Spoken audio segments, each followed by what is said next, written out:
প্রত্যাখ্যান করলেন কেন?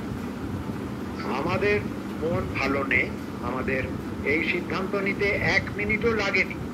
আমরা ইউনানিমাসলি সব ঠিক করেছি, প্রত্যেকে এগ্রি করেছে যে এবছর আমরা অনুদান নেব না। কারণ পাড়ায় যদি একটা শবযাত্রা হয় আর একটা শোভাযাত্রা হয়, মানুষ ঠিক করবে কোথায় যাবে।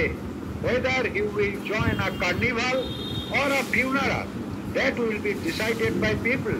We are not ready to be dictated by anybody. আমাদের মন টানছে না। বলছে যে পাড়ায় এক শবযাত্রা হলে বা শোভাযাত্রা হলে কোথায় যাবে সেটা মানুষ ঠিক করবে, কেউ তাদের বলে দিতে পারে না। যেরকমটা মুখ্যমন্ত্রী বলেছিল যে উৎসবে ফিরে আসুন, 1 মাস হয়ে গেছে, তার প্রেক্ষিতে এবং বিচারের দাবিতে তাদের কিন্তু এই সিদ্ধান্ত একেবারে প্রত্যাহার। আমি কয়েকজন মহিলা সদস্য রয়েছেন, তাদের সঙ্গে একটু কথা বলবো। দিদিভাই, যেরকমটা আপনাদের সম্পাদক বলছিলেন, কেন? দেখুন, একই কথা, ওনার সঙ্গে আমরা সবাই একই মত যে আমাদের